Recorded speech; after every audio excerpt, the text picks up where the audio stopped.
Okay, in this tutorial I'm going to show you how to run N64 games on your computer. So, let's get to it. Okay, the program that you're going to be using to play the N64 games on your computer is called Project 64. Just type that in Google, and here it is, Project 64 EMU. You just go to Downloads, Binaries. That's the version 1.4 beta. I don't recommend that. I recommend getting 1.6. I prefer 1.6 better, but whatever. So, you download 1.6, click download. It'll download. I'm using Firefox, so it shows up like this. You download that. Cancel. I already have it downloaded. So, once you download that, you install it and open it up. And it should look something like this, except with all these games listed here because we don't have games yet. I do, you don't. And that is the next part of the video, what we're going to discuss. Alright, now you need to get yourself some games. Just look for a ROM site. Cool ROM.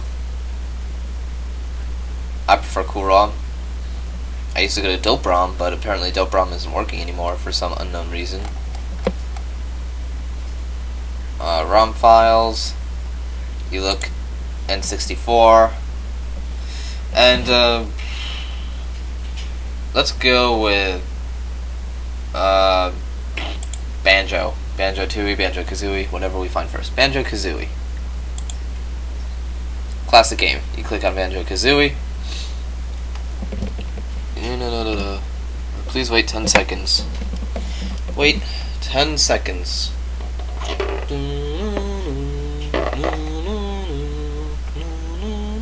Alright. Download the file. It'll come in a zip file. You do not need WinRAR or WinZip because you can play it directly from the zip file. There's no need to extract it. Save it to wherever the hell you want. I think I already have that game, so I'm not going to download it. Plus, I'm not going to play it anytime soon, so yeah. Anyway, now for how to use Project 64. Alright, to use Project 64 is very simple. You get a file, open ROM once you have Project 64 opened, and go to wherever you saved your ROMs in the open file. And all your zip files for the ROMs that you downloaded will be here. And to get one working, you just double click it. I don't know why the screen moved over there. And then after a little bit of loading time, it'll say emulation started, and you have N64 playing on your computer. Now, for the more complicated part. Yes, we have it playing on our computer, but how do we play it? So, I'm just going to pause it here for a second, and we're going to configure some stuff. Graphics and audio plugins should already be pretty good for any game, so no need to configure those right now. Controller plugin. This will have all your controls. Player 1, Player 2, Player 3, Player 4. Okay, I have a PS3 controller that I have a driver for hooked up to my computer, so that's what I use. You can use a keyboard or a USB controller that you have a driver for. Anyway, what you do to configure these controls is, now see the analog stick, left.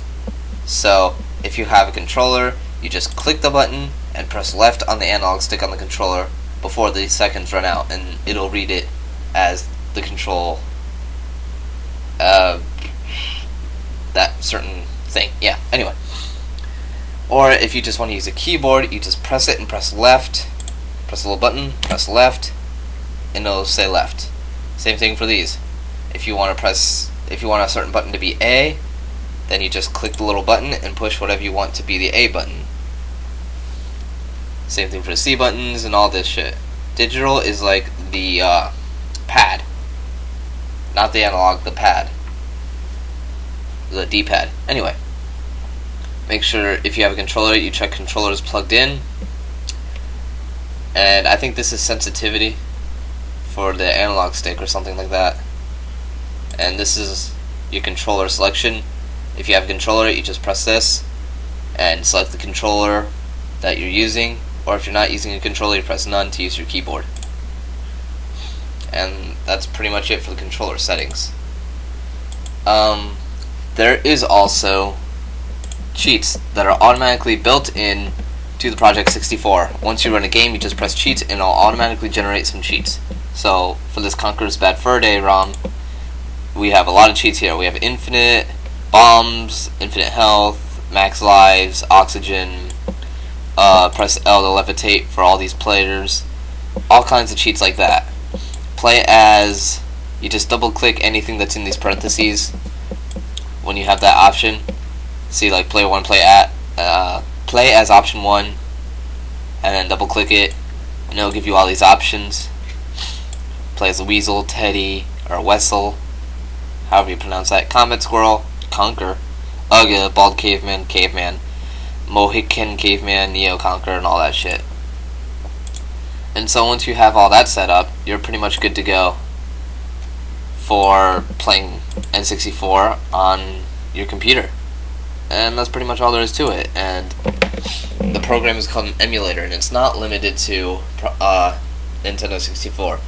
You can do a whole bunch of stuff. You could do Super Nintendo, regular Nintendo, Sega Genesis, Game Boy Advance, Game Boy Color, and some more complicated ones like PlayStation 1.